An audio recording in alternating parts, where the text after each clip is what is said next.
자, 열왕기하 오늘은 13장 되겠습니다. 13장 엘리사죠. 엘리사의 죽음과 요아스, 북쪽 이스라엘의 요아스 임금님, 남쪽 유다에도 요아스라는 왕이 있는데요. 북쪽 이스라엘도 요아스라는 왕이 있습니다. 이스라엘 백성들, 유다나 북쪽 이스라엘이나 다 히브리어를 사용하고 하나님의 백성이므로 그 이름이 비슷한 경우가 많고 또 같은 이름이 많이 있는 것을 볼 수 있는데요.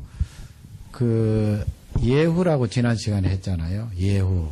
이 예후가 4대를 이어 왕자리를 차지하겠다 그렇게 하나님 말씀해 주셨는데 그 예후 아들이 요아스라는 아들이 있었습니다. 그 사람이 아버지의 대를 이어서 왕이 되었고 그 다음에 요아스가 죽고 오늘 살펴볼 요아스라는 왕이 예후의 손자로서 그렇게 북쪽 이스라엘의 왕이 되었는데 요아스나 또 요아스가 다 하나님 보시기에 악하였다.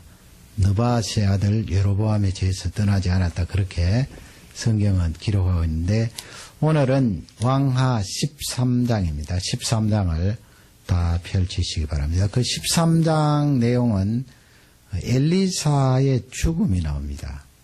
그리고 당시의 왕인 요아스 왕이 등장하는데 그 13장을 통해서 두 가지로 그렇게 살펴보기를 원합니다. 첫 번째 살펴볼 것은 우리 사람은 영원한 구원자가 될 수 없다 하는 그런 메시지예요.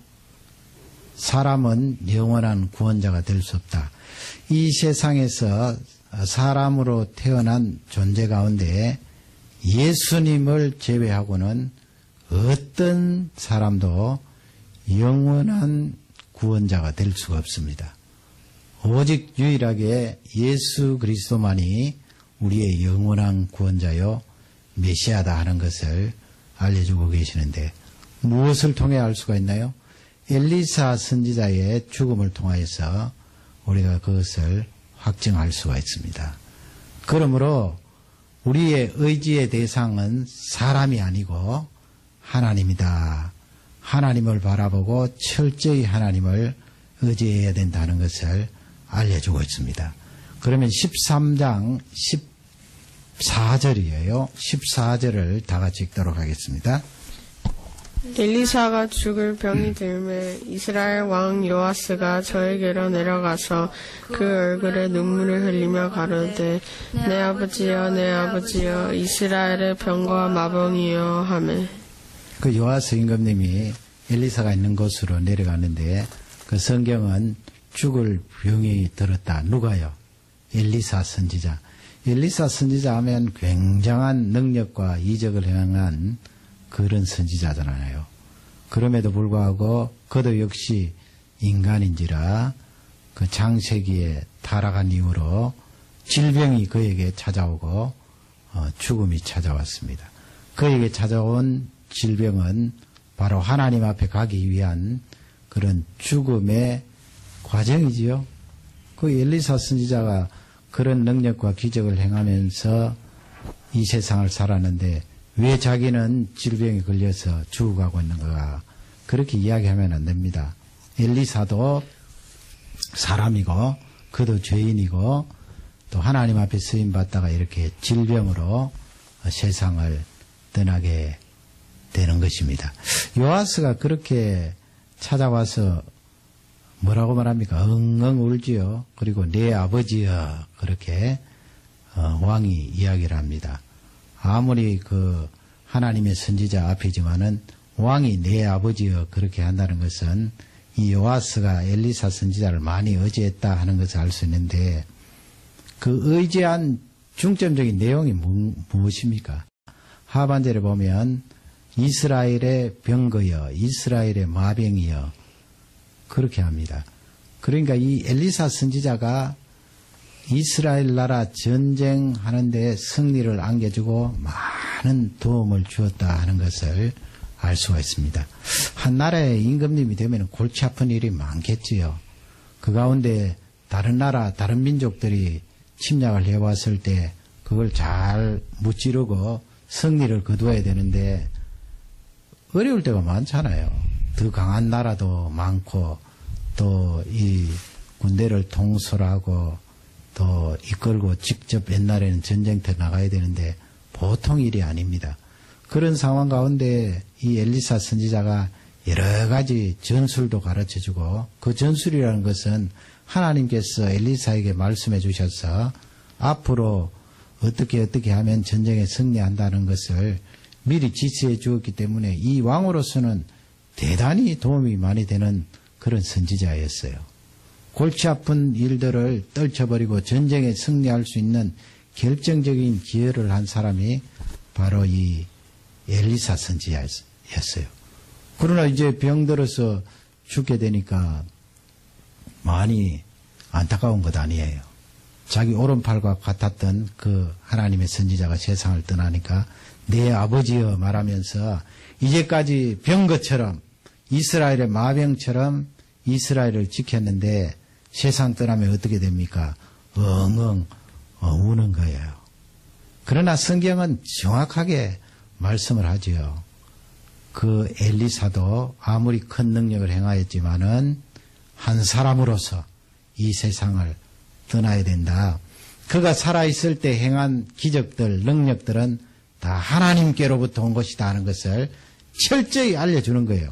그것을 요아스 임금님이 알아야 되는데 이 멍청한 사람이 잘 모르는 것입니다. 그러면 조금 뒤쪽으로 가서 20절 한번 읽어보세요. 20절을 다 같이 읽겠습니다. 엘리사가 죽음에 장사하였더니 해가 바뀜에 모압 적당히 지경을 범한지라. 엘리사가 이제 죽었습니다. 갑자기 죽을 병이 들매 그 말씀대로 엘리사가 세상을 떠나서 하나님 범으로 갔지요. 그 장사를 해야 되지 않습니까? 마침 그때 모압이 침략을 해왔습니다. 큰 군대를 이끌고 침략을 해온 것이 아니고요. 매년 이 모압이 도적대처럼 그렇게 이스라엘을 침입을 해서 빼앗아가고 또 약탈해가고 그렇게 했습니다. 그런 상황 가운데 21절에 보면 참 신기한 일이 일어났어요. 21절을 다 같이 읽겠습니다. 마침 사람을 장사하는 자들이 그 적당을 보고 그 시체를 엘리사의 묘실에 들이던짐에 시체가 엘리사의 벨에 닿자 곧 해성에 이르셨더라. 모압 사람들이 그 깡패들이 물건을 약탈해 가려고 그렇게 도적대지요. 강도들이죠. 그렇게 왔는데 장사를 치르고 있단 말이에요. 장사 치르다가 모압의 그 도적대를 만나니까 이 장사 치르는 사람들이 겁이 나잖아요. 그 피해야 되니까 들고 가던 시체를 어디에다가 던져넣는가 하면 엘리사 선지자의 무덤 안으로 그렇게 집어넣었어요. 이 서양이나 한국 무덤은 땅을 이렇게 파고 베리어를 하죠. 묻지 않습니까? 거기에 흙을 덮고 평토장하든지 아니면 봉을 만드는데 이스라엘 나라는 그렇게 묻지 않아요. 굴을 만들어요. 굴도 보통 굴이 아니고 잘 사는 사람들은 그 안에 방이 여러 개 있어요. 그 여러 개의 방 안에 조상 대대로 그렇게 시신을 두는 거예요. 그러면은 뼈만 낭상하게 남잖아요. 그러면 그 뼈를 다시 정리를 해서 모아두고 하는데 그 조상 대대로 그 굴 안에 있는 방에다가 넣게 되는데 엘리사 선지자도 그렇게 굴 속에 시신을 넣어둔 거예요. 그런데 어떻게 되었어요? 이 장사 치르는 사람들이 모압의 강도떼를 만나서 너무 다급하니까 엘리사 선지자의 그 무덤 속으로 시체를 확 집어넣었더니 그 시체가 엘리사 선지자의 뼈에 딱 닿으니까 어떻게 됐어요? 다시 살아나서 벌떡 일어났어요. 성경을 읽으면서 이런 내용을 보면 엘리사 선지자는 굉장한 사람이구나.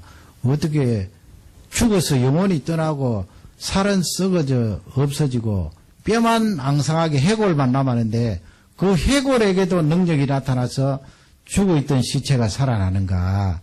엘리사 선지자는 굉장한 사람이다. 성경을 그렇게 봐야 됩니까?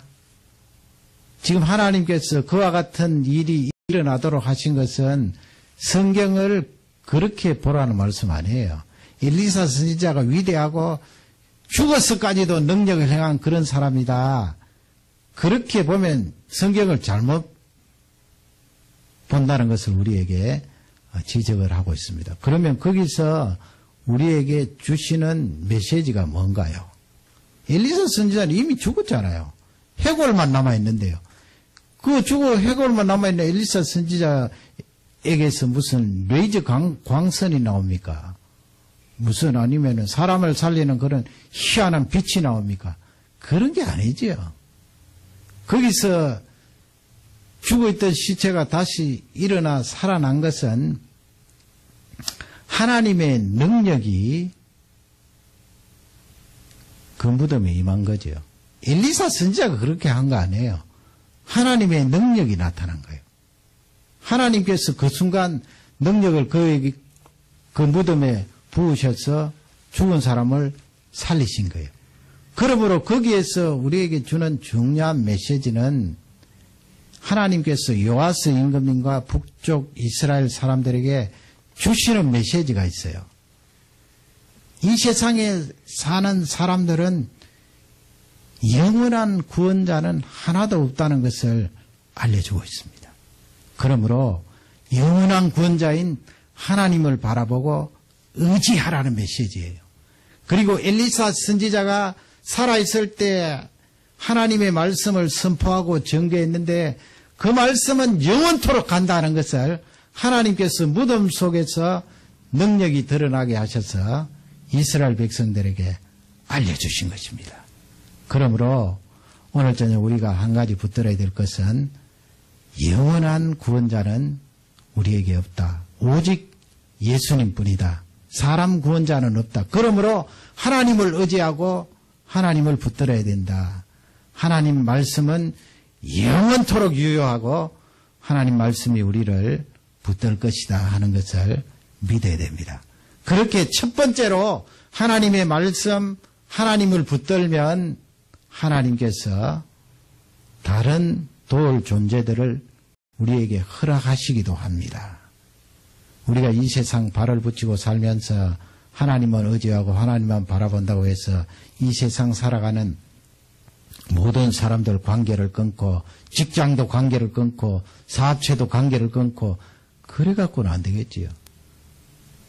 이 세상 살아가면서 하나님을 첫 번째로 의지하고 말씀을 가장 앞세우면 하나님께서 그런 나에게 주위에 있는 사람들에게 은혜를 베풀어 주셔서 나를 도와주시고 나에게 은혜를 더하여 주게 하는 것입니다.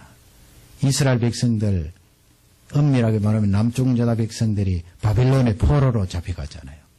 그러나 예레미야 선지자 말씀대로 70년 만에 다시 예루살렘으로 돌아온다고요. 70년. 그렇게 돌아올 때에 누가 이스라엘 백성들, 유다 백성들을 예루살렘으로 돌아가게 했는가? 그것은 바로 페르시아 왕국, 이란 있잖아요. 그 이란의 황제가 칙령을 내려서 유다 백성들을 예루살렘에 돌아가도록 허락을 한 거예요. 그 유다 백성들이 죄 지을 때는 하나님 떠나고 우상 섬기다가 바벨론의 포로 생활하고 있는 중에 하나님 앞으로 돌아오고 하나님 의지할 때 하나님께서 그 대제국 페르시아 황제의 손을 통하여 유다 백성들이 해방되어서 예루살렘에 돌아오는 것을 볼 수가 있습니다. 그러므로 오늘 저녁 하나님 아버지 하나님만 바라보겠습니다. 유일한 구원자여 우리의 생명은 하나님이십니다. 하나님의 말씀은 영원토록 유효하고 우리에게 진리입니다. 그것을 고백하는 저녁이 되시기를 주님의 이름으로 축원합니다. 두 번째는 우리가 신앙생활한다. 신앙이라는 것은 단순하게 하나님 앞에 나아가는 거예요. 단순해요. 이 세상의 종교들, 우상들 굉장히 복잡합니다. 복잡하지요. 동쪽으로 가면 안 되고, 어떨 때는 서쪽으로 가도 안 되고, 어떨 때는 누워도 안 되고, 어떨 때는 걸어가도 안 되고, 어떨 때는 그 순례지를 향하여서 계속해서 고난의 행진을 해야 된다. 옛날에 그 KBS에서 방영한 참화고도라는 다큐멘터리 있잖아요. 그 설교 시간에 제가 잘라서 이렇게 보여주었는데, 수천 킬로 되는 그 길을 성지까지 가기 위해서 어떻게 해야 합니까? 이 몸 앞쪽에다가 가죽을 대고 막 넘어지잖아요. 계속해서 넘어져요. 위에서 그냥 막 넘어져요. 계속 넘어지면서 수천 킬로미터를 가는 거예요. 얼마나 힘들어요. 그러나 하나님 앞에 나오고 우리가 신앙생활을 한다는 것은 굉장히 단순해요. 하나님이 이렇게 하라 그러면 예. 하나님이 이렇게 말씀하셨으면 하나님 그 말씀 믿습니다. 하나님이 진리 있습니다. 하나님이 구원자이십니다. 영원한 그 세계에 우리가 부활하여서 하나님 나라가 도래될 때 너희들은 영원토록 나와 함께 생명을 누리리라. 그 말씀대로 그대로 단순하게 받아들이는 거예요. 복잡한 게 아니에요. 굉장히 단순하게 하나님 앞에 나오는 것이 신앙이다 하는 것을 성경은 가르쳐주고 있습니다. 사실은 우리가 계속해서 이 성경 말씀에다가 복잡하게 뭘 자꾸 가미시키고 더하고 해서 복잡해진 것이지, 성경 말씀은 너무나 간단해요. 명료하게 우리에게 알려주시면서 가르쳐주고 계시는 것입니다. 그런 내용이 어디에 있는가? 이 요아스 임금님이 죽어가는 엘리사 앞에 찾아간 이유가 있잖아요. 당신은 이스라엘의 병거요 마병인데 당신이 죽으면 어떻게 됩니까? 마지막 순간이지만은 병들어 있지만은 우리를 구원해 주십시오 하는 그런 메시지가 안에 담겨져 있는 거예요. 그러니까 엘리사 선지자가 그것을 모를 리가 없지요. 17절 한번 보세요. 17절을 다 같이 읽도록 하겠습니다. 가로되 동편 창을 지었소서. 곧 열매 엘리사가 가로되 쏘소서. 곧 소매 엘리사가 가로되 이는 여호와의 구원의 살 곧 아람에 대한 구원의 살이니 왕이 아람 사람을 지면하도록 아벡에서 치라이다. 그때 당시에 뭐 요아스의 아버지 요아스 때나 뭐 예후 때나 할아버지 그죠? 다 시리아 아람 나라와 계속 전쟁하고 있잖아요. 계속. 특히 그 길르앗 땅 요단강 동편 내륙적으로 그것을 놓고 전쟁을 하는데, 지금 엘리사 선지자가 요아스 임금님께 동쪽 창문을 열어라 한 것은 지금 사마리아 북쪽 이스라엘은 요단강 서쪽이잖아요. 지중해 쪽으로. 그러니까 길르앗 땅 아람 군대가 있는 그쪽 동쪽 창문을 열고 활에 지어서 당기세요. 동쪽 창문을 열고 화살을 당기는데 그 화살이 뭐라고요? 구원의 화살. 하나님의 구원의 화살. 그리고 더 구체적으로 아람에서 구원하는 하나님의 구원의 화살입니다. 지금 보세요. 이 엘리사 선지자가 요아스에게 얼마나 구체적으로 알려주십니까? 화살을 쏘는데 그 화살이 바로 하나님의 구원의 화살이고, 구체적으로 누구에게서부터 구원할 것인가? 아람 나라에게서 구원할 하나님의 화살입니다. 화살을 쏘십시오. 왕이 그 말씀에 따라 쏘는 거지요. 18절에 보면 또 이 엘리사 선지자가 하나 더 시켜요. 18절을 다 같이 읽겠습니다. 또 가로되 살들을 취하소서. 곧 취함에 엘리사가 또 이스라엘 왕에게 이르되 땅을 치소서. 이에 3번 치고 그친지라. 성경을 거기까지 읽으면 이 요아스가 뭘 잘못했는지 잘 몰라요. 왜냐하면 엘리사 선지자가 화살 창으로 쏘셔야 하니까 쏘고, 그 다음에는 화살을 쥐라 그랬잖아요. 화살들을 그랬어요. 한 묶음 쥐고 땅을 치라고 그랬어요. 치소서. 거기 뭐 그 히브리 단어에 따라 여러 가지 해석이 있습니다만 하여튼 치소서 화살을 붙들고 치라 그랬어요. 딱딱딱. 그 요아스 임금님 몇 번 쳤습니까? 3번 쳤어요. 거기까지 보면은 뭐 잘했는지 잘못했는지 몰라요. 치라 그러니까 쳤잖아요. 딱딱딱 3번 쳤는데 중요한 것은 엘리사 선지자가 요아스에게 이야기를 했잖아요. 쥐라고 한 그 화살이 뭐라고요? 여호와의 구원의 화살. 아람의 손에서 구원해줄 하나님의 화살입니다.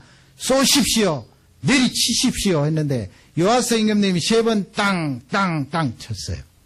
19절 보면은 요아스가 잘못했구나 하는 것을 알 수가 있습니다. 그러니까 성경을 천천히 그런 부분에 정확하게 읽어야 되겠죠.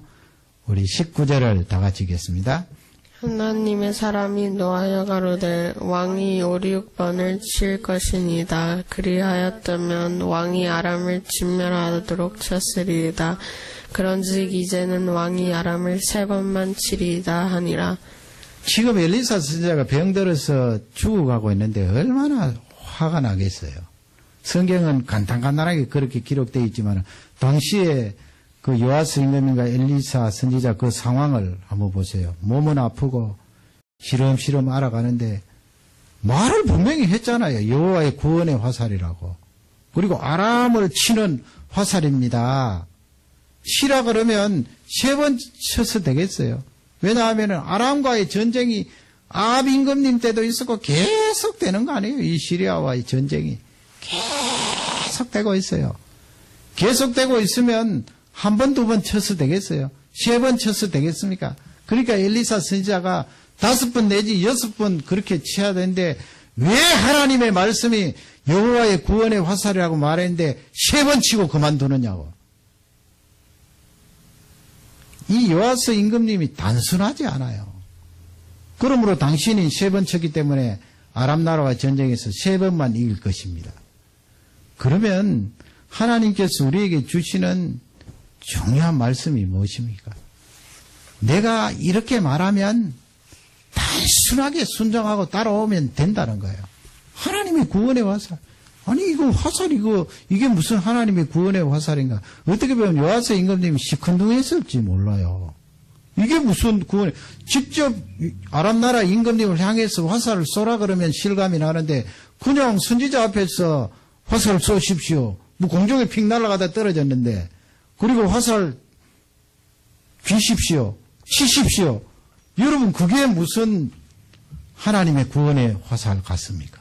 그러니 이 요아스 임금님이 시큰둥한 거예요. 그러나 하나님이 우리에게 주시는 메시지는 단순하라는 거예요. 그게 하나님의 구원의 화살이라면 맞는 거예요. 그렇기 때문에 이게 하나님의 구원의 화살이므로 아람을 향해서 내리치는데 5번, 6번, 7번, 8번, 10번 그렇게 쳤더라면 완전히 아람 나라가 괴멸이 됐겠죠. 엘리사 선지자가 그 가난한 과부에게 그 기름 떨어지고 밀가루 떨어졌을 때 그릇을 빌려오라 그랬잖아요. 있는 대로 빌려오라 그랬어요. 있는 대로. 그 말씀을 잘 들어야 되는 거예요. 복잡하게 뭐 몇 개 있으면 얼만데 뭐 그렇게 따지는 것이 아니고 하나님의 말씀이 떨어지면 있는 대로 할 수 있는 대로 빌릴 수 있는 대로 그냥 단순하게 다 빌려오면 돼요. 그런데 이 요아스 임금님이 3번만 내리치니까 엘리사 선지자가 얼마나 화가 나겠어요. 그 요아스 왕의 그 마음을 알았단 말이에요. 시큰둥하게 그냥 내리치니까 이렇게 구체적으로 하나님의 말씀을 전개해주고 시켰는데도 단순하게 받아들이지 못하고 왜 그 나아만 장군이 있었잖아요. 전번에 한 아람 나라의 나아만 문둥병자 엘리사 선지자에게 왔을 때 요단강물에 가서 7번 씻으세요. 얼마나 단순해요. 그것같이 쉬운 게 어디 있어요. 그냥 왔던 길처럼 되돌아가서 조금 되돌아가서 요단강에 가서 7번 들어갔다 나오면 되는데 우리 사람들은요. 그렇게 말하면 화를 낸다고요. 우리 아람 나라에도 아름다운 강이 있는데 왜 하필 요단강에 가서 7번 씻으라고 하느냐. 당신이 나와서 머리에 안수하고 간절히 기도하고 축복하고 그래야 낫지 않아요. 자꾸 복잡하게 생각하는 거예요. 간단하게 하나님 말씀하면 요단강에 가서 7번 들어갔다 나오면 되는 거예요. 간단해요. 예수 그리스도를 믿으면 구원함을 받는다. 예수 그리스도 앞에 나와서 십자가 붙들고 그분을 고백하고 나의 구세주로 회개하면 생명을 얻는 거예요. 그 영원한 생명을 얻게 되는 것입니다. 성경에 기도하라고 수없이 말하고 하나님 말씀 가까이 하라고 수없이 말하죠. 너무나 단순합니다. 25절 말씀에 가면 어떤 일이 일어나는가요? 우리 25절 길지만은 다 같이 읽도록 하겠습니다. 여호와스의 아들 요아스가 하사엘의 아들 베나닷의 손에서 두어 성읍을 해보았으니 이 성읍들은 자기 부친 요아스가 전쟁 중에 빼앗겼던 것이라. 요아스가 베나닷을 3번 쳐서 파하고 이스라엘 성읍들을 회복하였더라. 그 여호아스라는 요아스의 아버지 왕 때 빼앗겼던 그 땅을 요아스 임금님이 다시 전쟁을 하는데 베나닷이라는 사람과 전쟁을 하는데 3번 전쟁을 하잖아요. 3번 전쟁하는데 3번 이겼다고요. 하나님의 말씀 정확해요. 단순하게 예 하나님 말씀이 맞습니다. 단순하게 따라가는 거예요. 얼마나 쉬워요. 단순하게 생각하면 됩니다. 자꾸 우리가 통박 걸리고 머리 복잡하게 생각해서 그렇지요. 마가복음 2장에 보면 중풍 환자 친구들 4명이 환자를 뜰것에다가 싣고 예수님 앞에 오잖아요. 왔더니 너무 사람이 많아서 문 쪽으로는 들어갈 수 없으니까 지붕 위로 올라가서 지붕을 떴는데 한번 생각해 보세요. 물론 유대 지붕이 평평하고 뜯기 쉽고 그렇지만은 남의 지붕 위에 올라가서 뜯는다는 게 쉬운 일이 아니거든요. 예수님은 그 친구들 환자를 보고 저희의 믿음을 보시고 소자야 네 죄사함을 받았느니라. 그를 구원해주고 질병까지 고쳐주었는데 그들이 가지고 있는 것은 단순한 믿음이에요. 복잡하게 생각하면 남의 집에 올라가서 지붕 뜯지 못해요. 지붕 뜯으면 아래쪽에서 부스러기 떨어질 텐데 주인이 야단칠 텐데 나중에는 배상을 어떻게 할까? 복잡하면 어떻게 해요? 그러나 그들이 가지고 있는 단순한 믿음은 이 친구가 환자가 예수님 앞에 나아가기만 하면 고침을 받는다. 예수님 만나야 산다. 예수님 만나야 고침을 받는다. 단순한 믿음이었어요. 예수님은 그 단순한 믿음을 믿음으로 간주했어요. 저희의 믿음을 보시고. 얼마나 귀한 말씀입니까? 어떻게 보면 단순한 사람이 귀하게 쓰임받아요. 물론 그 단순함도 하나님 앞에 긍정적으로 하나님 말씀에 따라 단순할 필요가 있지요. 엉뚱하게 단순하면 안 되겠죠. 기도하라 그러는데 단순하게 기도 안 해도 돼. 하나님 말씀 가까이 하라 그러는데 하나님 말씀은 2번째야. 그렇게 단순하면 안 되고요. 하나님의 말씀과 그분이 우리에게 요구하는 그 내용에 따라 단순하게 순종하고 따라하면 하나님께서 큰 은혜를 다해 주신다는 말씀입니다. 얼마나 쉬워요. 화살 3번 내리치고 전쟁 3번 이기는데요. 얼마나 어떻게 보면 신앙생활이라는 것은 내 힘으로 바둥바둥 한다기보다 하나님의 능력이 나에게 임하여서 그렇게 순리대로 순조롭게 나아가는 것입니다. 만약에 이 왕이 화살 10번 단순하게 엘리사 선지자의 말씀을 따라서 쳤더라면 이스라엘이 대승리를 거두고 아람을 완전히 정복할 수 있었을 것입니다. 이 말씀이 이날 우리에게 축복이 되고 기도할 때도 이 단순한 믿음 가지고 하나님께 구하고 간구하는 저녁이 되시기를 주님의 이름으로 축원합니다.